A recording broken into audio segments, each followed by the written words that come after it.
الله فاتبعوني يحببكم الله۔ اے حبیب صلی اللہ تعالیٰ علیہ وسلم فرما دیجئے اے لوگوں اگر تم اللہ سے محبت کرنا چاہتے ہو فاتبعونی تو میری پیروی کرو، میرا کہنا مانو، میرا حکم مانو، یحببکم اللہ۔ فائدہ یہ ہوگا تم تو دعویٰ کر رہے ہو کہ ہم اللہ سے محبت کرتے ہیں، پتہ نہیں اللہ تمہیں قبول کرتا ہے بھی کہ نہیں، لیکن جب تم میرے حکم کے مطابق عمل کرو گے، زندگی گزارو گے، اس کا فائدہ یہ ہوگا یحببکم اللہ، اللہ تم سے محبت فرمائے گا، اللہ تم کو اپنا محبوب بنا دے گا۔ تو لہٰذا بندہ دعویٰ کرے میں اللہ سے پیار کرتا ہوں، ہو سکتا ہے کہ اللہ تعالیٰ کو ہمارا کوئی عمل ناپسند ہو جس کی وجہ سے ہم اللہ کی بارگاہ میں پسندیدہ نہ بن سکے،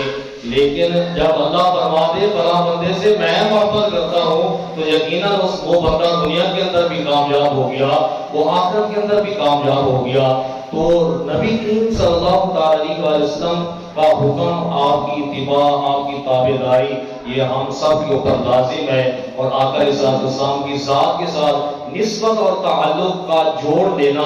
اس کا دنیا کے اندر بھی فائدہ ہوتا ہے، قبر حشر کے اندر بھی یہ چیز فائدہ دیتی ہے۔ حضور علیہ السلام کی نسبت کا جو ہے ذکر کرتے ہوئے محمد علی ظہوری رحمۃ اللہ تعالی فرماتے ہیں میں کچھ بھی نہیں یہ تیرے نال میری نسبت نہیں،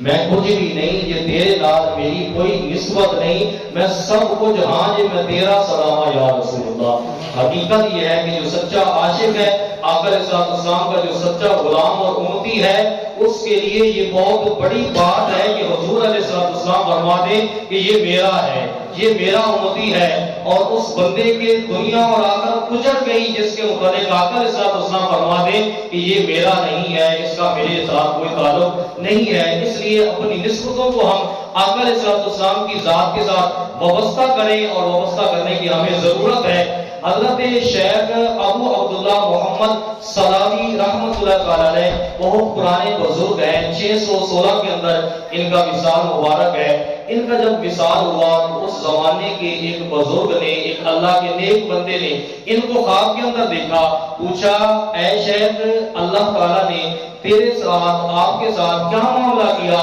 کہنے لگے کہ اللہ تبارک تعالیٰ نے میری مغفرت فرما دی۔ پوچھا کس سبب سے اللہ تعالیٰ نے آپ کی مغفرت فرمائی، بخشش کا ذریعہ کیا بنا؟ فرمانے لگے کہ ایک آقا علیہ السلام کی ذات کے ساتھ مجھے تھوڑی سی نسبت تھی، بس اس نسبت کا لحاظ فرماتے ہوئے اللہ تبارک تعالیٰ نے میرے حال پہ اوپر کرم فرمایا، اللہ تعالیٰ نے میری مغفرت فرما دی۔ کہا اے شیخ کیا آپ حضور کی آل میں سے ہیں، آپ سادات کلام میں سے ہیں جس نسبت کی وجہ سے اللہ تعالیٰ نے آپ کی مغفرت فرما دی؟ کہا نہیں میں سادات میں سے نہیں ہوں، میرا حضور علیہ السلام کے گھرانے خاندان کے ساتھ کوئی تعلق ظاہری نسبت خاندانی نہیں ہے۔ لیکن سائل نے کہا، بزرگ نے پوچھا پھر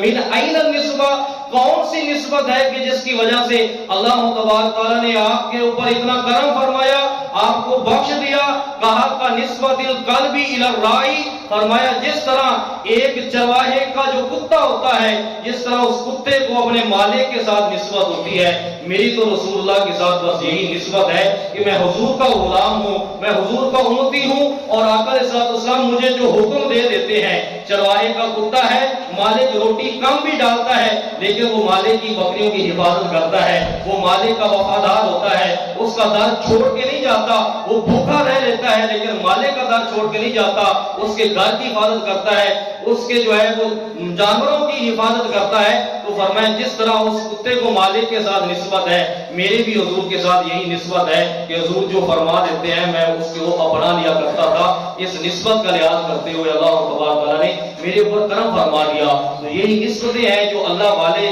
جو ہیں وہ اللہ تبارک تعالیٰ کی ذات کے ساتھ، حضور علیہ السلام کی ذات کے ساتھ ہماری نسبتوں کو جوڑ دیتے ہیں۔ تو انہی اللہ کے نیک بندوں میں سے ہمارے پیر و مرشد جناب پیر طریقت راہبر شریعت پیر ڈاکٹر محمد مقصود الہی نقشبندی دامت برکاتہم العالیہ، آپ